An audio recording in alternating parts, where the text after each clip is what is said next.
なんかみんなやってない？先輩にすごいバンドがいるから。へえ。BanG Dream It's MyGO has been hailed as a masterpiece by both critics and casual viewers alike. It's been praised for its painfully realistic characters and raw emotional power, but also for its warmth and humor, as well as its fantastic music, jaw-dropping musical performances, and gorgeous visuals. It should have been at the top of everyone's Best of 2023 lists, but it's failed to pick up steam, at least in English-speaking territories, the way other recent unexpected hits have. いっぱい書いてくれてるね。ほら。Unfortunately, it has two things working against it.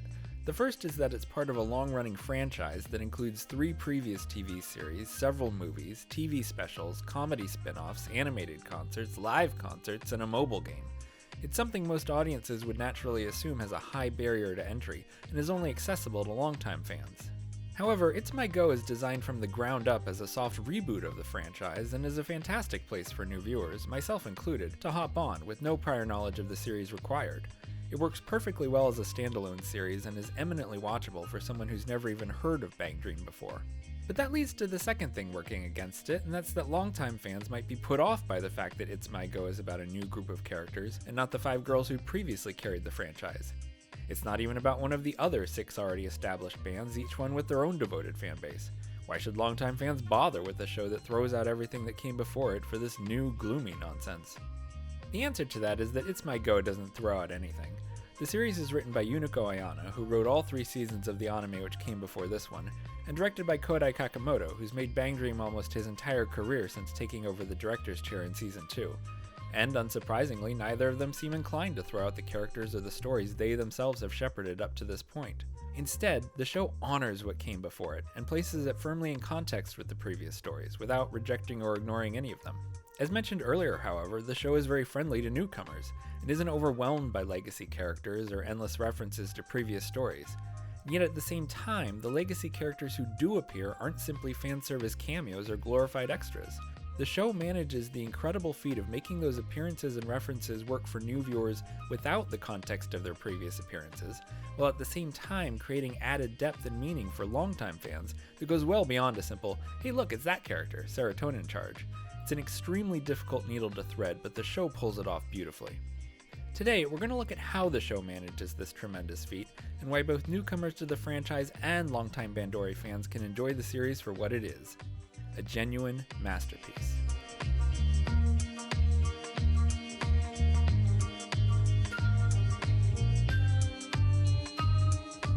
BanG Dream is known in some circles for having a high barrier to entry. Unlike something like Mobile Suit Gundam The Witch from Mercury, where longtime Gundam fans can assure potential new viewers, don't worry, it's set in its own timeline, all the other shows have nothing to do with it, almost every piece of BanG Dream media is in fact set in the same universe, with the same ever-expanding group of characters.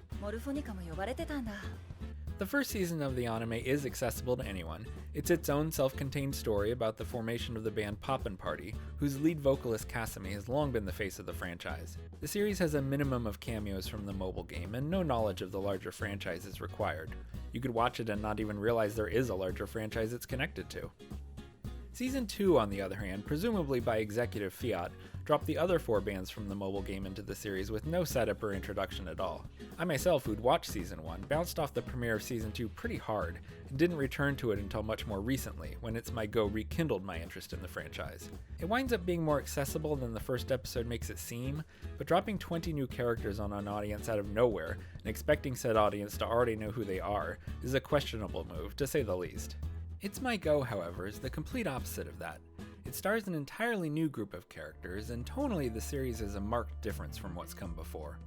Tomori, an autistic-coded first year in high school, is still reeling from the breakup of her middle school band, a breakup she firmly believes was her fault, when a pushy transfer student named Anan tries to convince her to start a new band. Despite the conventions of the genre, Anan's not interested in starting a band for the love of music or the power of friendship. It's because everyone's in a band, and Anan is desperate to fit in. みんなバンドやってんだもんね。私もやらなきゃ。Two of Tomori's old bandmates, Taki and Soyo, join the new band as well, although each also have their own complicated and personal reasons for doing so. The mercurial Rana, who no one knows anything about and comes and goes as she pleases, announces unbidden she'll join the band, but only shows up for practice when she feels like it, and is a complete mystery to the other girls. And hovering over all of them is the presence of Sakako, the girl who convinced Tomori her anguished journal entries could be song lyrics, founded the original band, and then unilaterally ended it with not a word of explanation. It's a far cry from original series protagonist Kasumi wanting to have a sparkling, heart-pounding time, and a bold move for a franchise that's previously been generally upbeat and positive. It may seem like a hard left turn to longtime fans, but not only is it not as grim as the premise and cold open make it seem, but the themes of finding meaning not only in your art but in your friends remains consistent. And despite its darker tone, it is firmly anchored in the same universe by the presence of legacy characters, who exist not for fan service, but to reveal things about our protagonists that newly created characters couldn't, or at least not as well. There are background cameos, but otherwise the legacy characters are almost always deployed with a specific purpose that works on one level for newbies and another level for longtime fans who already know who these characters are. Whether that's simply for the sake of a joke or for something more significant depends on the moment, but like everything else in the show's writing, it's always deliberate. Which is to say that when Kasumi shows up, it's because only Kasumi would work in that moment, and not some other random legacy character. From here on out, there will be spoilers, both for It's MyGO and the previous entries in the franchise. Don't say I didn't warn you.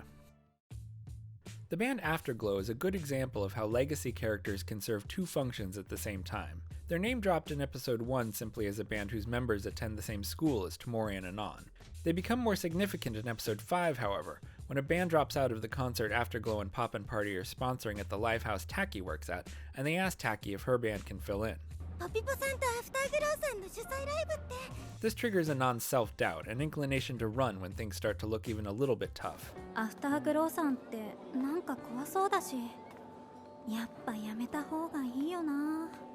This is an important aspect of Anon's character, and the idea of performing with a popular rock band would trigger anyone's anxieties. That's all the context new viewers of the series have for that line, and that's all they need.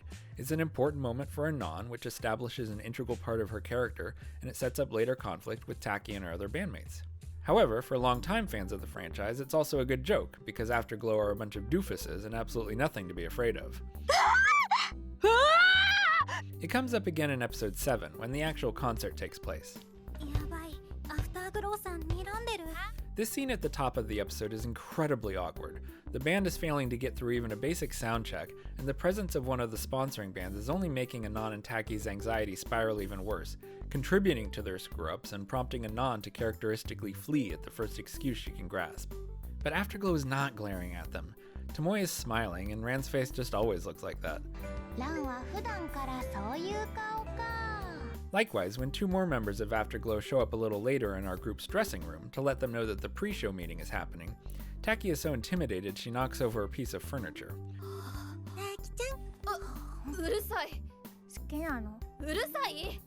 The joke for newcomers is simply that even the normally unflappable Taki can freak out when members of her favorite band unexpectedly pop their heads in, and it works great, both as a joke and as a nice character beat for Taki. The choice of Afterglow members to appear at that moment, however, is just as deliberate as anything else. You have Himari, possibly the least threatening member of the group,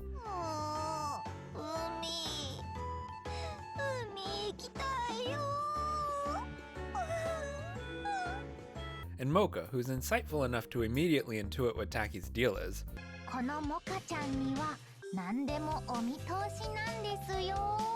and who is also probably the only member of Afterglow who would tease her about it. The moment works fine on its own without that additional context, but for fans who are familiar with Afterglow, there's an added layer of meaning which only makes Taki's reaction that much funnier. The cameos aren't just used for in-jokes, however. Broka, Asuka, and Akko being in the audience for Afterglow's set in episode 12 could be considered gratuitous, but for viewers who don't know these characters, their positive reaction to MyGo's set works simply from the premise of audience members here for the popular band also won over by our plucky underdog protagonists. For the viewers who know who these characters are, however, it means the same thing but takes on an added dimension.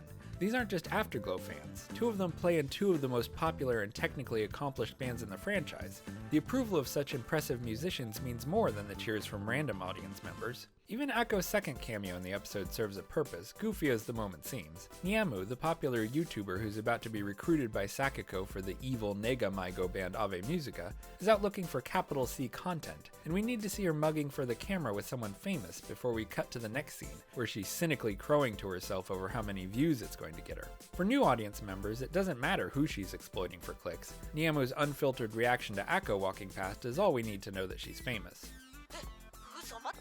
But it also has to be Ako. There's the fact that she and Niamu are both drummers, but more crucially, Roselia is the only band in the franchise, besides Pastel Palettes, with a high enough profile to rank actual professional management. But given Pastel Palette's much higher profile status as idols, Niamu is unlikely to simply run into one of them wandering around.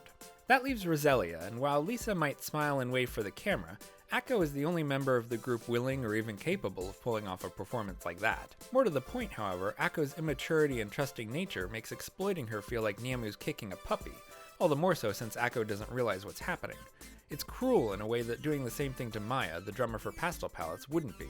Of all the so-called fan service moments, this one seems the most gratuitous, but even it serves a specific purpose. It provides a contrast between Niamu's on-camera persona and her private one, but it also illustrates the sharp difference between her cynical, mercenary nature and Ako's guileless enthusiasm. Even for new viewers, it quickly and efficiently establishes what kind of person Niamu is before we go into her verbal sparring match with Sakako, but for audience members who know Ako and have an already existing emotional attachment to her, seeing her goofy charm exploited like this only makes us like Niamu less.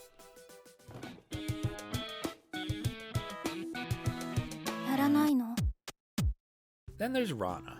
Rana, the mercurial, cat-like lead guitarist of MyGO, was the character who, for the longest time, we knew the least about. She simply wandered in and out as she pleased, dragging her guitar gear behind her in a cart.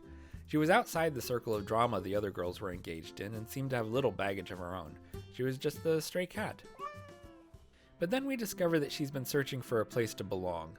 We learn that she was raised on music, that her grandmother once ran a live house where Rana felt at home, and that when that live house closed, Rana felt adrift, and has been spending her time chasing her grandmother's promise that one day Rana would find somewhere new she could belong. It's poignant, powerful stuff, made all the more so by the fact that Rana's story is the final piece of the puzzle Tomori needs to address her own pain and move forward. As new viewers, we don't need any more than that. But tell that to the longtime fans who screamed when they saw this shot. The livehouse Rana is referring to is Space, which is where Kasumi and the rest of Poppin' Party spent much of the first season of the anime. And Rana's grandmother was Space's owner, a central figure to the series who provided the tough love and stern encouragement Kasumi needed to move forward with her own goals. Does this matter? Not really, at least not in the context of the narrative, but it provides an important link to the past and brings things full circle in a way that allows not only the characters to move forward, but the series and the audience as well. This isn't just a fun Easter egg for longtime fans. It's a powerful message from series writer Ayana telling those fans that it's okay to embrace these new characters and move on.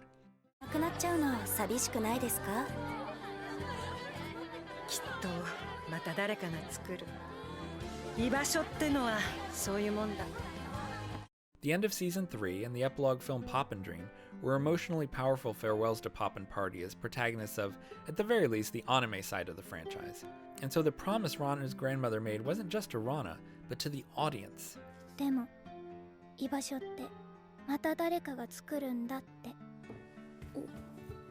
Just as Rana has found a new home with MyGO, so have we.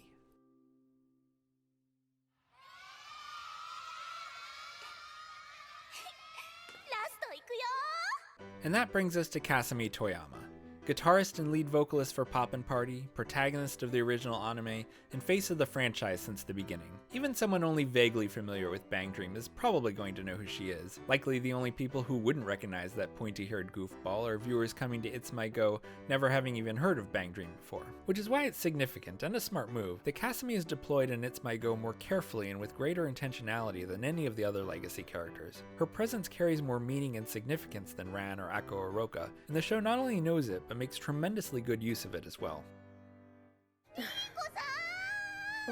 With the exception of a brief off-camera cameo in episode 1, Kasumi appears in It's My Go in only 2 episodes. The first is episode 7, and her entrance comes at the worst possible moment.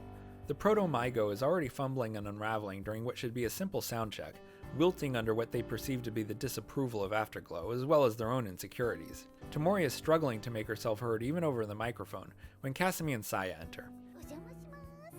Now, even if they're aware of her importance, new viewers may not technically know who Kasumi is or how she fits into the story, which is why the show specifically pairs her here with Saya and not one of the other Poppipa members. In a rare directorial flub, Saya doesn't actually turn towards the camera here, which would admittedly make all of this work a lot better, but what can you do? Regardless, we already know Saya, from her consistent presence in the Ring Cafe where Taki works, and while it's tempting to think of that as simply a cameo, even that was intentional, to set up this very moment. Because we know who she is already, we also know at a glance that she was at the planning meeting for this concert, and that she's a member of one of the bands sponsoring it. Now she's here wearing a similar costume to Kasumi, and contextually that's all the audience needs to understand that Kasumi is part of one of the bands sponsoring the show, and that her scrutiny is just as intimidating as Afterglow's. However, Kasumi's more obvious good nature, ironically, makes things worse. We don't actually see Taki's reaction to Kasumi and Saya's entrance, but Kasumi's delight at seeing Taki on stage would likely only make Taki feel more nervous. After all, Kasumi and Saya aren't only her senpai in the world of bands and music, but they're people she sees regularly at her job. That in a way has to be worse than the steely-eyed gaze of the frontwoman from your favorite band.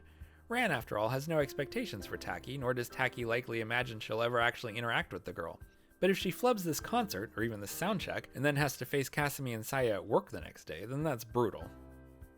On top of that, hearing Saya then praise Taki for being reliable, which is the opposite of how Taki sees herself at all times, but most of all right then, is even worse.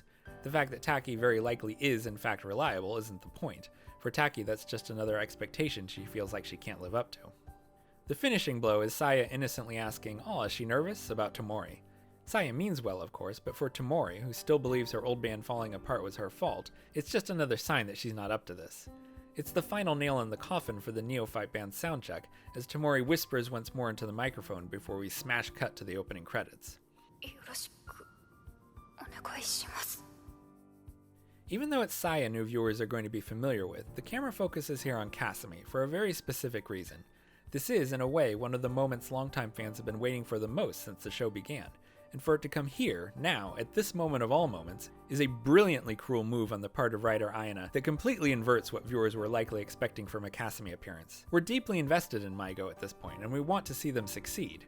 So Kasumi appearing not at a moment of triumph, or even to offer moral support, but instead to simply witness a deeply awkward and humiliating moment, is a darkly magnificent way to kick off this episode.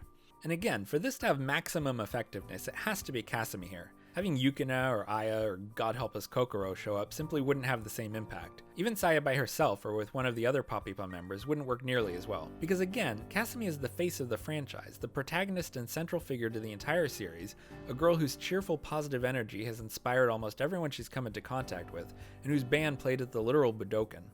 As audience members, we crave Kasumi's approval of MyGO perhaps even more than MyGO's members do. Having her, of all people, witness this scene not only makes an already awkward moment unbearable, but it raises the stakes for the episode beyond what's strictly in the text of the narrative.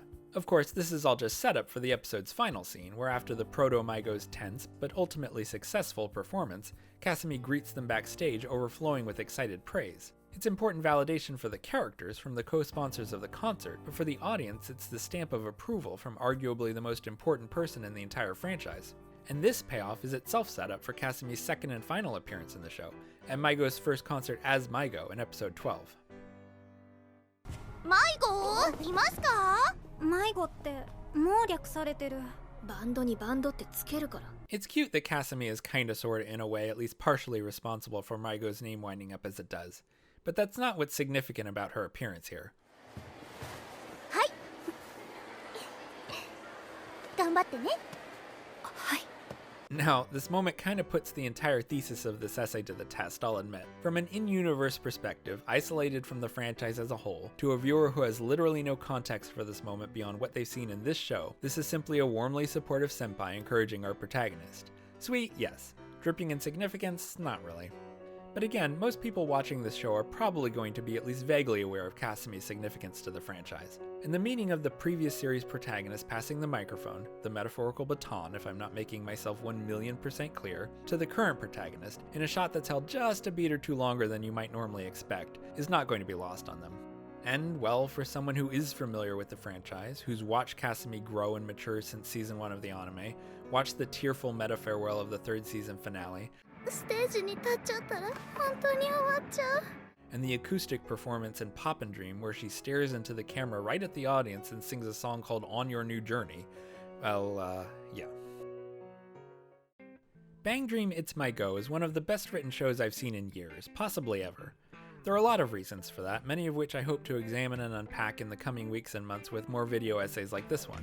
But one big element that makes it work so well, which longtime series writer Yuniko Ayano must be praised for, is the elegant, almost seamless way the show manages to work perfectly for newcomers to the franchise, while adding a layer of significance and meaning for longtime fans, and doing it without ever engaging in cynical or pandering fan service. The fact that Ayana makes this incredibly difficult feat seem effortless only makes it that much more impressive. This show is for everyone. It's something that gets said about a lot of shows, but never has it been more true than with Bang Dream, It's MyGO.